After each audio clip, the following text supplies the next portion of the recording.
우리 하이델베르크 교리문답 우리 보겠습니다. 오늘 34주일 93문 95문입니다. 오늘부터 이제 10계명의 1계명, 10계명의 1계명에 우리가 들어가겠습니다. 제가 답을 읽으면 여러분이 질문을 읽으면 여러분이 답을 읽으시면 되겠습니다. 93은 제1계명에서 하나님께서 요구하시는 것은 무엇입니까? 내 영혼의 영혼과 매우 귀한 것이기 때문에 나는 뭔가 가슴속에 맞추는 시대에서 성인이나 다른 기성들에게 기도하는 것을 피하고 예하고 더 나아가 유일하고 절대적 하나님을 바르고 그분만을 신뢰해야 하고 모든 경성과 영생을 그분에게 존중하고 모든 좋은 것들을 오직 그분에게서만 주게 하며 마음을 다하여 그분을 사랑하고 경외하며 그분만 섬겨야 합니다. 그런 것이 하나님의 생각을 하는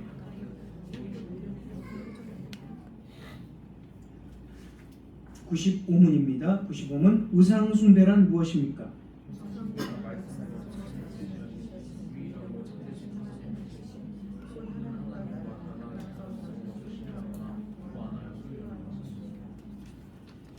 네, 오늘 10계명의 1계명 말씀드리겠습니다. 지난주에 계명, 율법에 대한 서론을 다루면서 계명이 우리에게 얼마나 중요하고 또 계명을 통해서 감사와 하나님께 대한 헌신을 하는지를 배웠습니다. 우리가 이제 본격적으로 1계명부터 10계명까지를 살펴볼 텐데 이 10계명들을 살펴볼 때에 몇 가지 전제가 좀 있습니다. 한 3가지 정도의 전제를 먼저 우리가 잘 기억해야 합니다. 첫 번째 전제는 10계명 첫 번째 전제는 이 계명에 대한 서론을 기억해야 됩니다. 이 계명이라는 것은 사실 계명이라는 것 자체 이 단어 자체가 이 권위를 가지고 있습니다. 계명, 율법, 뭔가 현대인들이 좋아하지 않을 어떤 그 권위라는 그 의미들을 내포하고 있습니다. 그러나 분명히 계명이라는 것이 권위를 가지고 있지만은 이 계명은 우리를 억압하는 것도 아니고 또 구원을 얻는 방법도 아닙니다. 계명은 절대 우리를 억압하는 것이 아니다라는 것이죠. 또 구원을 얻는 방법도 아닙니다. 구원받은 성도들은 이 계명에 순종하는 방식으로 하나님께서 주신 구원 또 생명 이런 것들에 대해서 감사하고 복을 누릴 수가 있습니다. 그래서 지난주에 들은 말씀 바로 이것이 계명의 첫 번째 전제입니다. 두 번째 전제는 이 계명은 언약의 구조 안에서 역시 이해해야 합니다. 언약의 구조 안에서 신명기 4장 13절이 그렇게 말합니다. 분명하게 신명기 4장 13절 신명기 4장 13절 여호와께서 그의 언약을 너희에게 반포하시고 너희에게 지키라 명령하셨으니 곧 10계명이며 두 돌판에 친히 쓰신 것이라. 언약을 말하면서 그 언약이 곧 10계명이다 이렇게 말씀하셨습니다. 그래서 10계명은 언약적으로 이해를 해야 합니다. 모든 성경이 다 그렇게 이해하지만 10계명 역시 언약으로 봐야 됩니다. 그래서 언약으로 보지 않는다면 이 10계명은 도덕적인 명령이구나 하면서 학교에서 가르쳐주고 또 부모님으로부터 가르침 받았던 그런 도덕적인 것, 윤리적인 것으로 이렇게 오해할 수가 있습니다. 왜냐하면 학교에서도 도둑질하지 말라, 이렇게 살인하지 말라 이런 것들 다 배우기, 폭력 이런 거 다 배우고 있기 때문에 10계명이 세상에서 배우는 그런 도덕과 같은 것이구나 이렇게 오해를 할 수가 있습니다. 그러나 절대로 10계명이 도덕과 같지 않습니다. 표면적으로는 도둑질하지 말라 같은 것을 말하는 것 같지만 10계명은 언약이라는 관점 아래 구조에서 이해해야 합니다. 그래야 이것이 도덕과 같지 않다 이것을 이렇게 분별을 할 수가 있습니다. 그래서 이건 이제 차차 왜 언약인지 왜 세상적인 도덕과 다른지는 이제 차차 여러분이 이해하게 될 것입니다. 세 번째 전제는 10계명은 총 8개의 하지 말라 라는 부정명령, 하지 말라 이러니까 부정명령이죠. 그리고 두 개의 해라, 뭐 해라 이런 해라라는 긍정명령으로 나눌 수가 있는데, 하지 말라라고 했을 때 하지 않는 것, 금지사항만 하지 않으면 되는구나 이런 것이 아니라는 것입니다. 금지 명령에는 그 반대편에, 금지 명령의 반대편에 긍정 명령이 숨어 있습니다. 예를 들어 설명을 하면 이렇게 됩니다. 하나님 외에 다른 것을, 다른 신을 두지 말라 부정 명령을 했습니다. 그러면 그 반대편에 있는 긍정 명령도 포함한다는 것이죠. 그러니까 다른 신을 두지 말라 이렇게 이것도 우리는 하지 말아야 되지만, 그 반대로 오직 하나님만을 섬겨라 이것을 포함하는 거죠. 원래 1계명은 하나님 외에 다른 신을 두지 말라 이거 하나밖에 없습니다. 그런데 반대편까지 하나님 외에 다른 신을 두지 말라, 그리고 오직 하나님만을 섬겨라 이렇게 된다는 겁니다. 자, 살인하지 말라 이렇게 있습니다. 살인하지 말라, 우리는 살인하지 말아야 됩니다. 그러나 그 반대편에 있는 긍정 명령, 살인하지 말라라고 했기 때문에 그 반대편인 생명을 소중히 여겨라, 생명을 소중히 여겨라 라는 명령도 우리는 받아들입니다. 그래서 자살하면 안 됩니다. 왜냐하면 자기 생명을 자기 스스로 끊는 것이기 때문에 살인하지 말라의 계명을 어긴 것이 됩니다. 낙태, 생명을 소중히 여기지 않는 행위가 낙태입니다. 낙태 역시 죄가 됩니다. 그래서 기독교인들은 낙태할 수 없습니다. 이렇게 부정 명령이 있으면 긍정 명령까지 포함하는 것이고, 긍정 명령이 있으면 부정 명령까지 포함됩니다. 부정 명령이 긍정 명령이 뭐가 있습니까? 예를 들어서 부모를 공경하라, 긍정 명령이죠. 부모를 공경하라. 그러면 반대편 하지 말아야 될 거, 부모를 업신여기지 말아라, 부모를 무시하지 말아라, 이런 부정 명령까지 다 아울러서 포함이 됩니다. 이렇게 10계명은 해석이 되어져야 합니다. 이 세 가지가 10계명, 10가지 계명을 이해하는 전제가 되겠습니다. 자, 이 전제를 가지고 우리가 이제 1계명을 한번 살펴보겠습니다. 1계명에서 하나님께서는 너는 나 외에는 다른 신을 섬기지 말라 이렇게 말씀을 하셨습니다. 나 외에 다른 신들을 두지 말라, 이것을 첫 번째 계명으로 말씀하신 이유는 이 첫 번째 계명이 다른 모든 계명들의 기초가 되기 때문에 그렇습니다. 하나님을 섬기지 않고 부모님만을 공경하는 것, 하나님을 섬기지 않고 이웃에게만 착한 일을 하는 것, 이런 모든 것들은 세상적으로만 말했을 때 그냥 착한 일이지, 하나님이 보실 때는 전부 다 죄의 행동, 죄에 해당이 됩니다. 이건 역시 계속해서 10계명을 우리가 이 설교를 듣다 보면 이해가 될 것입니다. 하나님은 자기 백성들과 언약을 맺었습니다. 이 언약을 맺었다라는 것은 결혼했다는 것과 똑같습니다. 그래서 성경에서는 하나님이 우리의 남편이시고 우리는 그의 신부다, 이런 표현들이 굉장히 많이 나옵니다. 그래서 이 언약이라는 것은 결혼 언약과 똑같은 것입니다. 이 언약 관계는 결혼 관계입니다. 따라서 이스라엘 백성들이 하나님 외에 다른 신들을 섬기는 것은 곧 언약의 파기를 의미합니다. 성경에서 여러 차례 하나님께서 그렇게 말씀하시죠. 다른 신을 섬긴 것을 가지고 간음했다 이렇게 이야기해요. 간음. 결혼 관계이기 때문에 하나님과. 그래서 언약의 파기고 간음이라고 말하는 이유가, 다른 신들을 섬긴 거는 그냥 우상 숭배인데 성경에서는 자주 간음이라고 이야기합니다. 그게 바로 결혼 관계의 파기고 언약 관계의 파기이기 때문에 그렇습니다. 그래서 너는 나 외에는 다른 신들을 두지 말라, 이 첫 번째 계명은 사실상 언약의 핵심구와 같습니다. 언약의 핵심구가 뭡니까? 나는 너의 하나님이 되고 너희는 내 백성이 된다. 이게 언약의 핵심꾼데 너는 나 외에는 다른 신들을 내게 두지 말라. 사실 뭐 같은 말이죠. 그러니까 이게 언약적인 관계를 잘 규정하는 말입니다. 첫 번째 계명이.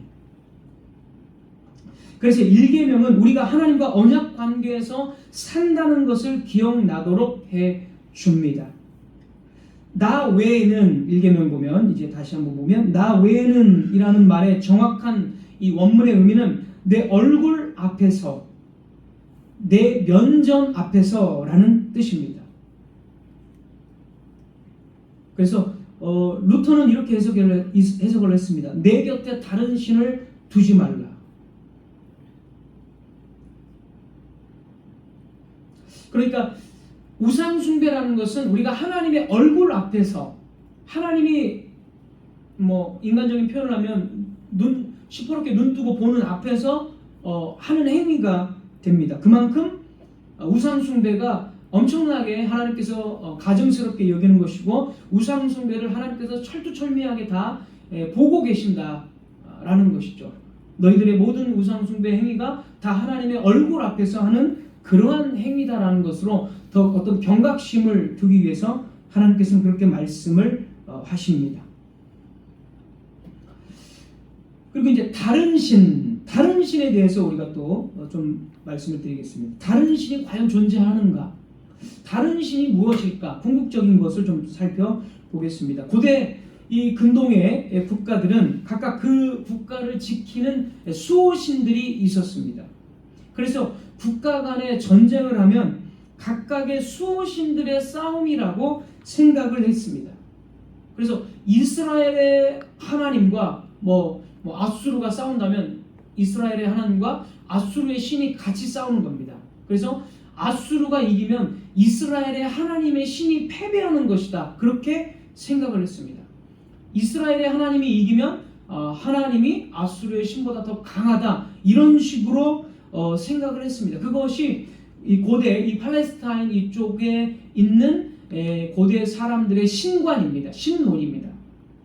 다신론적 세계관 속에서 전쟁에서 이긴 신이 더 강한 신이다라고 생각을 했던 것입니다. 이러한 다신론적 세계관 속에서 이스라엘 백성들이 애굽에서 종노릇을 할 때는 애굽의 다양한 신들이 하나님보다 더 강하구나 이런 가르침을 알게 모르게 받았던 것입니다. 그런 가르침을 받고 흔들린 사람도 많이 있었겠죠.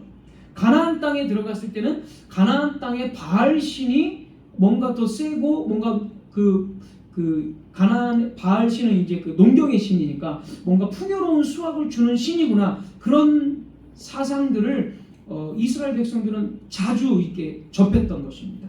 역시 그거에 흔들려서 바알 신을 섬기는 이스라엘 백성들이 엄청나게 많았던 거죠. 자, 이러한 다신론적 세계관에 대해서 이스라엘에게 하나님께서는 오직 하나님만을 섬기기를 요구하시면서 우상 숭배를 금지하셨습니다. 그런데 이 다른 신들이 그러면 궁극적으로 뭐냐? 다른 신들이 진짜 있는 거냐? 수많은 신들 중에 가장 강한 신이 정말 하나님이고 나머지 신들도 정말 있는 거냐? 우리가 이렇게 좀 착각할 수가 있는데 왜냐하면 세상에는 많은 신들을 섬기는 사람들이 있기 때문에 진짜 신이 존재한다라고 생각을 많은 사람들이 할 것입니다. 자, 성경이 어떻게 말하는지 한번 보겠습니다. 신명기 4장 35절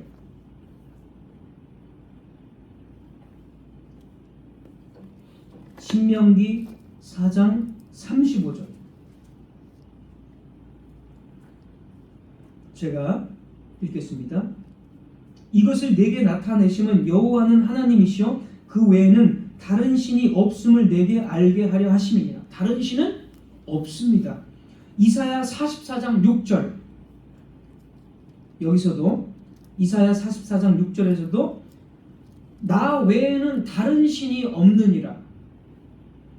오직 하나님만이 신이십니다. 그러면 이제 다른 신은 뭐냐? 다른 신은 뭐냐? 자, 그 다른 신에 대해서 고린도전서 10장 19절 20절을 보겠습니다. 고린도전서 10장 19절 20절.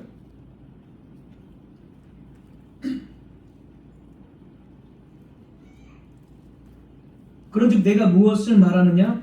우상의 제물은 무엇이며 우상은 무엇이냐? 무릇 이방인이 제사하는 것은 귀신에게 하는 것이요 하나님께 제사하는 것이 아니니 나는 너희가 귀신과 교제하는 자가 되기를 원하지 아니하노라. 자, 다른 신은 없습니다. 오직 뭐가 있어요?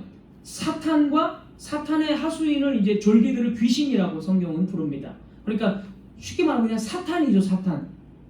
다른 신은 없고 악한 영인 사탄 외에는 없습니다. 사람들은 이 사탄의 그 유혹이나 사탄의 그 속삭임에 넘어가서 마치 다른 신이 있는 것처럼 하나님과 대등한 또는 뭐 하나님과 대등하지는 않더라도 하나님과 같은 무언가 다른 신이 있을 거라고 생각하지만 다른 신은 없고 오직 사탄의 미혹과 그냥 장난질일 뿐인 것입니다. 그래서 다른 우상에게 제물을 드리고 우상을 섬기는 것은 결국에 뭐예요? 귀신과 교제하는 것이다. 쉽게 말하면 사탄과 교제하는 거예요. 그냥 사탄에게 속해져서 사탄을 섬기는 것뿐입니다. 마치 신이 있는 것처럼 인간이 뭐 어떤 조각상을 만들어내고 뭐 한 1000년 된 나무를 섬기면서 그 나무가 무슨 복을 주는 것처럼 막 그 나무 앞에서 절하고 기도하고 그런 것들은 인간이 그냥 만들어낸 거고 이 만들어낸 것도 사실은 인간이 타락했기 때문에 그냥 우상을 만들어내는 공장이죠. 뭐 칼빈은 또 그렇게 이야기를 했습니다. 인간의 머리는 500가지의 뭐 어떤 우상을 만들어내는 공장이다. 우상 공장. 뭐 그런 식으로 표현을 했습니다. 칼빈이. 결국에는 사탄의 미혹을 받아서 그 사탄을 섬기고 사탄과 함께 놀아나는 것뿐이지 진짜 신이라는 것은 하나님 외에는 없다는 것입니다. 그냥 세상 사람들은 사탄에게 미혹당해서 그냥 신이 하나님과 대등한 무언가에 또 다른 신이 있구나 하면서 그 신을 섬기는데 결국에는 사탄과 교제하는 것입니다. 그래서 하나님만이 유일한 신이고 또 참 신이십니다. 다른 모든 사람들이 만들어낸 이 모든 것들의 궁극적인 것은 사탄에게 미혹당하고 예속되어져서 사탄을 섬기는 행위일 뿐입니다. 그러므로 우리는 오직 하나님만을 섬겨야 하는 것입니다. 두 번째로 우상 숭배의 범위를 한번 보겠습니다. 우상 숭배의 범위. 우상 숭배의 범위. 오늘날 우리들은 미신들을 우리 교회 아마도 대부분의 우리 모든 성도들은 실제적으로 미신을 믿지 않을 것입니다. 우리들 중에는 어떤 조각상을 갖고 다니면서 어떤 목걸이를 하면서 이 목걸이가 나를 지켜줄 것이다. 그게 십자가 목걸이가 됐든 뭐가 됐든 이 목걸이가 나를 지켜줄 것이다. 나에게 행운을 줄 것이다. 이렇게 생각하는 사람은 여기에 아무도 없을 것입니다. 그래서 우상 숭배를 나는 하지 않는다 이렇게 생각을 할 것입니다. 또 우리 교인들 중에는 없을 거예요. 아마 연말이나 연초에 운세를 본다든지 달을 보고 정월 대보름에 달을 보고 소원을 빈다든지 그런 사람은 아마도 없을 것입니다. 그래서 나는 우상 숭배는 하지 않는다 이렇게 생각하는 사람이 있을 것입니다. 그런데 성경이 말하는 우상 숭배는 훨씬 더 포괄적이고 광범위합니다. 교리문답은 우상 숭배를 이렇게 정의합니다. 우리 95문을 한번 보겠습니다. 우상 숭배란 무엇입니까? 우상 숭배란 말씀으로 자신을 계시하신 유일하고 참되신 하나님 대신 혹은 하나님과 나란히 다른 어떤 것을 신뢰하거나 고안하여 소유하는 것입니다. 여기서 제가 말씀드리고 싶은 것은 하나님과 나란히 다른 것을 신뢰하는 것. 이게 우상 숭배라는 거예요. 하나님은 창조하실 때 인간의 본성 속에 하나님을 아는 지식을 심어주셔서 인간이 하나님을 향해 가야만 그 삶이 채워지도록 어떤 기쁨과 만족을 얻도록 하나님은 그렇게 인간을 만드셨습니다. 그게 의도된 것입니다. 하나님께서. 그런데 그 지식이 하나님의 형상이 죄로 인해서 왜곡되니까 하나님께는 가지는 못합니다. 인간은 스스로 하나님께는 못 가요. 왜냐하면 타락으로 인해서 전적으로 부패했기 때문에 하나님께 가지를 못해요. 하나님께 가지는 못하니까 하나님께 드려야 할 사랑을 어떤 것에 드리냐면 다른 것에 드리게 된다는 거예요. 다른 것을 사랑함으로써 자신의 공허함을 불안함을 채웁니다. 그러니까 어떤 사람은 하나님을 믿지 않는데 그 마음이 인생을 살다 보면 되게 공허하니까 뭐 술을 계속 의존한다든지, 어떤 사람은 마음이 공허하니까 이상한 취미를 계속 취미에 몰두한다든지, 그런 사람 많이 있잖아요. 어떤 사람은 뭔가를 계속 수집하고 또 마음이 공허하니까 뭔가를 계속 수집함으로써 자신의 공허함을 달래주는 거예요. 이 공허함은 하나님으로만 채워질 수 있는데 하나님께로는 가지를 못하는 부패한 존재니까 다른 피조물을 계속 채움으로써 그거를 그 하나님께로부터 오는 그 만족감을 얻으려는 거예요. 그러니까 이런 것들이 인간 본성에 다 있습니다. 그래서 우리는 하나님을 신뢰하고 하나님께 사랑을 드려야 되는 존재인데 그것이 안 되니까 다른 피조물에게 신뢰를 드리고 다른 피조물에게 사랑을 드림으로써 인간은 살아간다는 겁니다. 그래서 어떤 사람은 돈을 많이 모음으로써 자신의 공허함을 달래려고 하고, 어떤 사람은 외모를 계속 가꿈으로써 사람들에게 외모에 대한 칭찬을 들으면서 자신의 공허함을 달래려고 합니다. 어떤 사람은 이성을 열정적으로 사랑함으로써 공허함을 채우려고 합니다. 이렇게 자기가 사랑하고 신뢰하는 것은 수백 가지의 양상으로 다양하게 나타납니다. 다양하게 다 나타나요.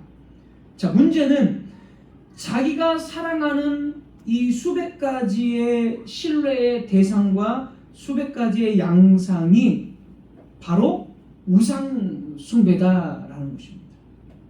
우상 숭배. 우리는 하나님만을 신뢰하고 하나님만을 사랑해야 합니다. 그것이 나 외에는 다른 신들을 내게 두지 말라의 반대편에 있는 긍정 명령입니다. 그런데 인간은 하나님을 사랑하지 않고 피조물을 신뢰하고 피조물을 사랑합니다. 그래서 그게 우상 숭배입니다. 자, 계속해서 예를 제가 들어보면 우리는 돈을 더 신뢰합니다. 우리가 가지고 있는 어떤 것을 신뢰합니다. 그래서 내가 가지고 있는 어떤 것을 통해서 선한 것이 흘러나온다고 생각을 해요. 이게 우상 숭배입니다. 우리에게 오는 선한 것은 누구에게 옵니까? 오직 하나님으로부터만 모든 선한 것들이 옵니다.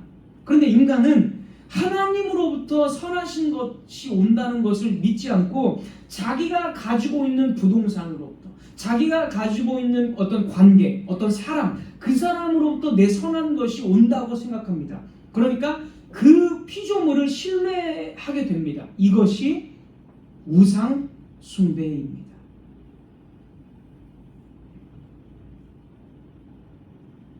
그것이 직접적으로 우리가 조각상을 가지고 다니면서 이것이 나에게 복을 준다라고 생각하지 않을지라도 우리 마음속에 우상 숭배가 언제나 도사리고 있다라는 증거입니다.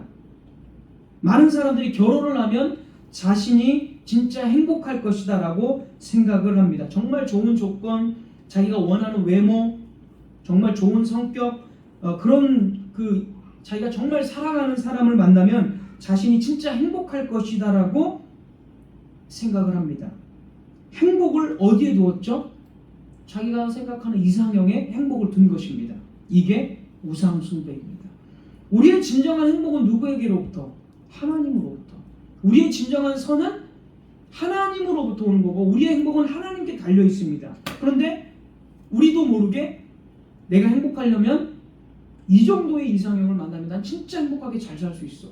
내가 이 정도의 돈을 갖고 있으면 난 정말 행복하게 웃으면서 진짜 근심 걱정 없이 잘 살 수 있어. 신뢰를 하나님이 아닌 돈이나 이성, 관계 속에 그러니까 피조물에 둔 것입니다. 이것이 바로 우리 95문이 말하는 하나님과 다른 어떤 것을 나란히 두는 것, 동등하게 두는 것. 하나님도 신뢰하지만 그 신뢰를 피조물로 옮겨서 두는 것. 이게 바로 우상, 우리가 흔히 빠질 수 있는 우상 숭배입니다. 자, 이런 경우 또 이런 경우도 있습니다. 어떤 사람은 나는 인생을 사는 것이 참으로 힘듭니다. 그리고 나는 또 병에도 걸리고 내가 하는 일이 힘들고 자주 우울하기도 하고 내 인생의 의미가 뭔지도 잘 모르겠습니다. 이런 고민을 가진 사람이 있을 것입니다. 현실적인 문제를 안고 이런 사람들이 살아갑니다. 그러면 이제 이런 문제들에 대한 해답을 어디서 찾습니까? 어디서 찾습니까? 많은 사람들은 이 인생의 문제에 대한 해답을 찾기 위해서 더 좋은 연봉의 직장과 세상적인 재미들, 그리고 지금까지 말씀드린 어떤 피조물, 이런 피조물을 향해서 인생에 대한 해답을 찾기를 원합니다. 뭐가 잘못됐습니까? 첫 번째 계명의 핵심입니다. 피조물 안에 더 좋은 해답이 있습니까? 아니라는 거죠. 물론 오해하지 말 것은 우리는 당연히 상담도 하고 그 분야의 전문가에게 상담도 하고 조언을 요청하는 거 당연히 할 수 있어요. 당연히 할 수 있습니다. 그 분야의 전문가에게. 그러나 그 분야의 전문가가 궁극적인 인생의 해답을 가지고 있지는 않습니다. 우리는 언제나 인생의 전문가를 상담하기 전에 가장 먼저 하나님께 내 인생에 대한 모든 것을 맡기고 하나님께로부터 모든 인생의 열쇠와 해결책이 온다라는 사실, 이 전제를 가지고 있어야 됩니다. 이 전제를 가지고 또 인생의 전문가의 어떤 그 분야의 전문가를 만나서 이런 그 전문가가 알고 있는 어떤 지식과 정보들을 또 들어서 이런 것들을 잘 이용할 수 있는 거지, 하나님께로부터 모든 해결책이 있고 선하심이 온다라는 것을 잊어버리고 단순히 인생의 전문가들만을 찾고 피조물만을 의지하는 것은 역시 하나님과 그 피조물을 나란히 두는 우상 숭배가 되는 것입니다. 이와 같은 원리로 1계명을 볼 때 우리는 얼마나 하나님과 별개로 행복을 추구하고 하나님을 별개로 인생의 즐거움을 추구합니까? 이런 것들이 우리가 너무나 자주 범하는 우상 숭배에 해당이 되는 것입니다.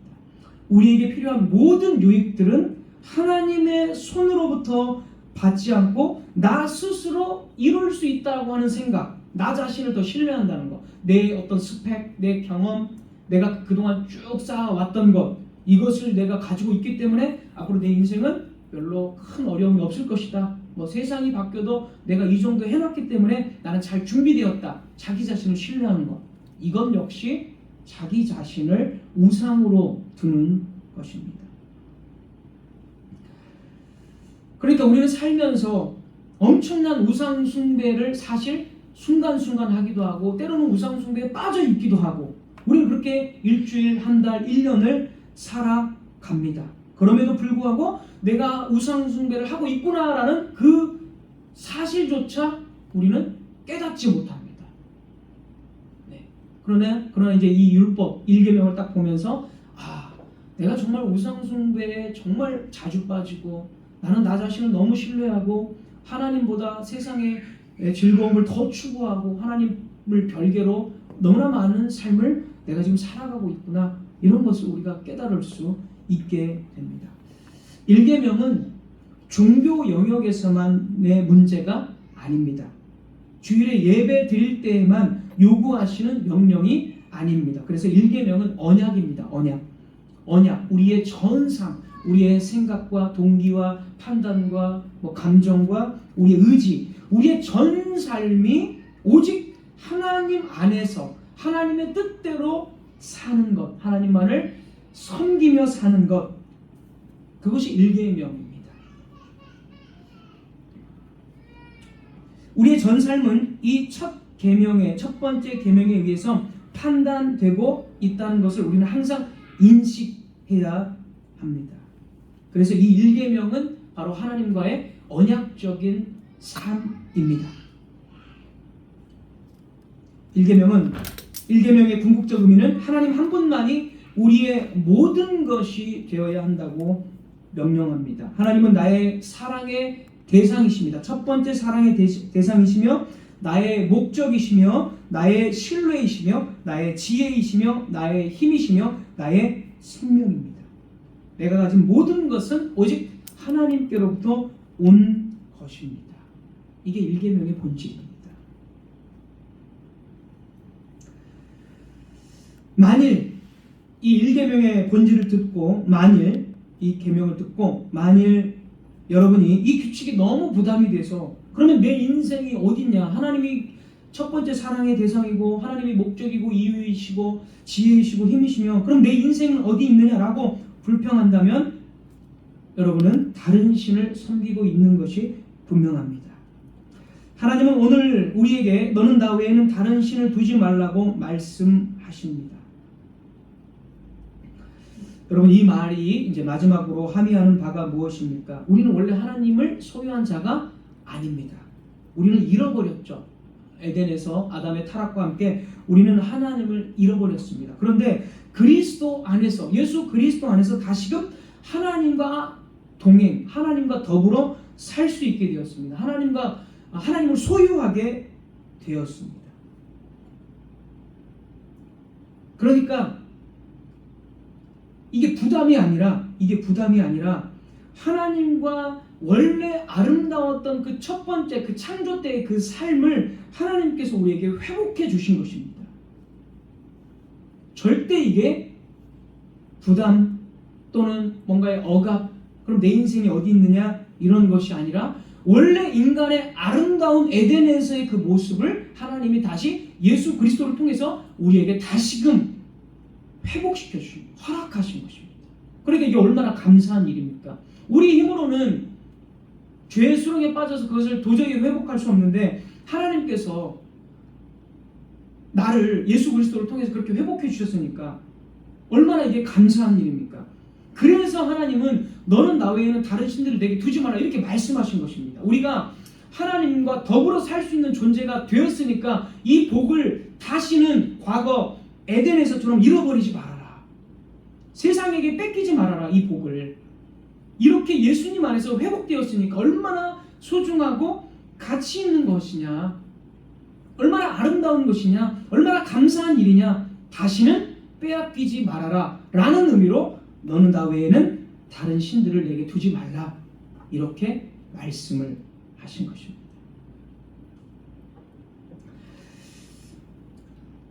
그래서 이것이 우리에게 명령임과 동시에 최고의 복입니다. 하나님만을 섬기는 것이 짐이 될 수 없습니다. 결코 그럴 수 없습니다. 말씀을 맺겠습니다. 사랑하는 성도 여러분, 이것이 그리스도 안에서 하나님께서 우리에게 주신 새로운 삶이고 선물입니다. 아름다운 삶, 에덴과 같은 잃어버린 에덴을 회복한 삶입니다. 우리는 이 계명에 순종함으로써 억지로 끌려가는 삶이 아니라 기쁨과 자유 안에서 살아가는 새로운 존재들입니다. 하나님만을 섬기고 그분을 최고의 가치로 삼는 삶은 더 이상 부담이 아니라 진정한 안식이며 가장 깊은 만족입니다. 우리는 이 계명 안에서 복음의 부유함을 맛보고 날마다 하나님의 임재 가운데 살아가는 특권을 경험합니다. 이 계명을 따라 살아가는 삶을 통해 우리는 점점 더 하나님의 성품을 닮아가며 그 결과로 맺히는 구원의 열매, 곧 사랑과 기쁨과 화평과 인내와 자비와 선함과 충성과 온유와 절제가 우리의 삶 속에서 자연스럽게 드러나는 것을 확인할 수 있을 것입니다. 기도하겠습니다.